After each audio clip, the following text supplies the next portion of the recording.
ओम नमो भगवते वासुदेवाय। जय विष्णु भगवान, जय लक्ष्मी माँ। हेलो फ्रेंड्स, कैसे हैं आप सब। दोस्तों, हर वर्ष आषाढ़ मास की कृष्ण पक्ष की एकादशी आती है, उसे कहते हैं योगिनी एकादशी। और योगिनी एकादशी का व्रत बहुत से लोग रखते हैं। इस वर्ष योगिनी एकादशी 21 जून को आ रही है। ऐसा माना जाता है कि योगिनी एकादशी के दिन व्रत और पूजा करने से व्यक्ति को 88 ब्राह्मणों को भोजन कराने के समान पुण्य फल प्राप्त होता है। योगिनी एकादशी के दिन भगवान विष्णु की खास पूजा अर्चना की जाती है। माना जाता है कि इस दिन व्रत करने से व्यक्ति के सभी पाप मिट जाते हैं और यह एकादशी बहुत ही पुण्यदायी होती है। योगिनी एकादशी पर भगवान विष्णु की पूजा करना काफ़ी शुभ माना जाता है।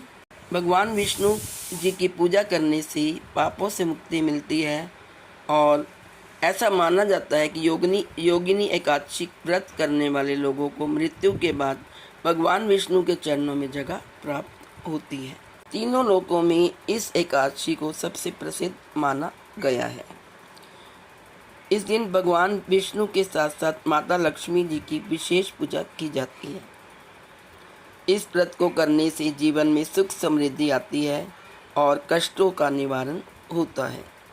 ऐसे में आइए जानते हैं योगिनी एकादशी 2025 की सही तिथि, पूजा विधि, शुभ मुहूर्त, पारण का समय, मंत्र और इसका धार्मिक महत्व। आइए सबसे पहले जानते हैं योगिनी एकादशी 2025 की सही तिथि और शुभ मुहूर्त। पंचांग के अनुसार आषाढ़ मास के शुक्ल पक्ष की एकादशी तिथि 21 जून 2025 को पड़ रही है। वैदिक पंचांग के अनुसार एकादशी तिथि की शुरुआत 21 जून को सुबह 7:18 पर होगी और इस तिथि का समापन 22 जून की सुबह 4:27 पर होगा। ऐसे में उदय तिथि के अनुसार व्रत 21 जून 2025 शनिवार को ही रखा जाएगा। व्रत करने वाले भक्त इस दिन उपवास रखकर भगवान विष्णु और माता लक्ष्मी की आराधना करेंगे। आइए अब जानते हैं पूजा का शुभ मुहूर्त।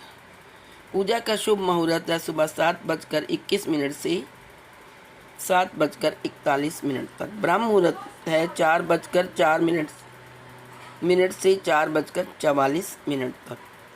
विजय मुहूर्त है दोपहर 2:43 से 3:39 तक। गोधूली मुहूर्त है शाम 7:21 से 7:41 तक और निशिता मुहूर्त है रात 12 बजे से 3 जून को रात 12:43।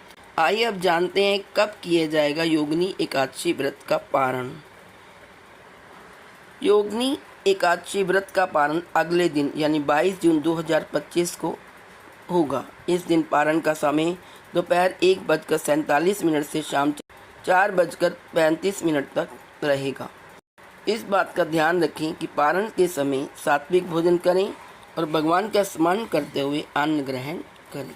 आइए अब जानते हैं योगिनी एकादशी पर पूजा कैसे करें। योगिनी एकादशी व्रत का पालन दशमी तिथि की शाम से ही शुरू हो जाता है। दशमी को गेहूं, मूंग, जौ और नमक का सेवन ना करें। एकादशी की सुबह स्नान कर व्रत का संकल्प लें। पूजा स्थल पर एक कलश में जल भरकर रखें। भगवान विष्णु की प्रतिमा या तस्वीर के सामने दीपक जलाएं। इसके बाद भगवान को पुष्प, फल और तुलसी अर्पित करें। विष्णु सहस्र नाम या ओम नमो भगवते वासुदेवाय मंत्र का जाप करें। अंत में आरती करें और भोग अर्पित करें। भोग में तुलसी का पत्ता जरूर रखें, इससे पूजा पूर्ण मानी जाती है। आइए अब जानते हैं योगिनी एकादशी का क्या महत्व है। धार्मिक ग्रंथों में योगिनी एकादशी को अत्यंत फलदायी व्रत माना गया है।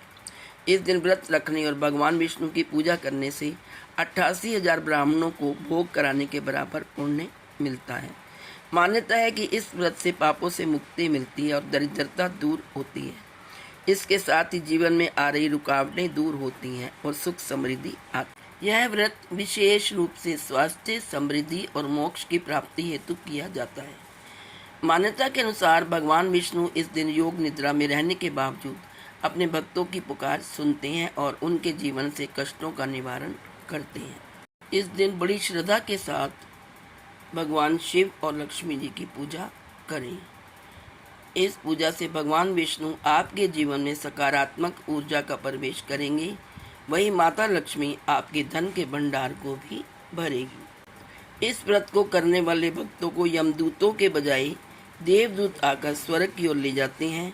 योगिनी एकादशी के व्रत और भगवान विष्णु की कृपा से मोक्ष की प्राप्ति होती है। इस व्रत के पुण्य से व्यक्ति को 88,000 ब्राह्मणों को भोजन कराने जितना पुण्य मिलता है, जिससे उनका जीवन धन्य हो जाता है और उसे स्वर्ग में सम्मानजनक स्थान प्राप्त होता है। आइए आप जानते हैं योगिनी एकादशी व्रत कथा। हमें एकादशी का व्रत करके उसकी व्रत कथा जरूर सुननी चाहिए। आइए अब सुनते हैं योगिनी एकादशी की व्रत कथा। प्राचीन समय में अलकापुरी नगर में राजा कुबेर के महल में हेम नामक एक माली रहता था। उसका काम भगवान शिव की पूजा के लिए मानसरोवर से फूल लाना था। एक दिन अपनी पत्नी के साथ समय बिताने के कारण वह देर से फूल लेकर दरबार में पहुंचा। इससे क्रोधित होकर राजा कुबेर ने उसे कोढ़ रोग का शाप दे दिया। वह कोढ़ी बन गया। श्राप के कारण हेम माली भटकने लगा और एक दिन मार्कंडेय ऋषि के आश्रम में पहुंच गया। ऋषि ने अपनी दिव्य दृष्टि से हेम की स्थिति का कारण समझ लिया और उसे योगिनी एकादशी का व्रत करने की सलाह दी। इस व्रत के प्रभाव से हेम का कोढ़ ठीक हो गया और उसे मोक्ष की प्राप्ति हुई। तो दोस्तों, ये थी संपूर्ण जानकारी योगिनी एकादशी के व्रत की। आशा है आपको ये वीडियो पसंद आई होगी। यदि आपको वीडियो पसंद आए तो इसे लाइक करिए और फ्रेंड्स में शेयर करिए। यदि आप चैनल पर नए हैं तो अजब गजब संसार चैनल को सब्सक्राइब करना ना भूलें और साथ में बेल का आइकन भी प्रेस कर दें ताकि मेरी आने वाली नेक्स्ट अपलोड वीडियो की नोटिफिकेशन सबसे पहले आपको मिल सके। तो दोस्तों, आप सबको मेरी तरफ से योगिनी एकादशी की हार्दिक शुभकामनाएं। भगवान विष्णु तथा लक्ष्मी आपके घर में हमेशा सुख तथा समृद्धि बनाई रखें। Please like, share and subscribe. Thank you so much.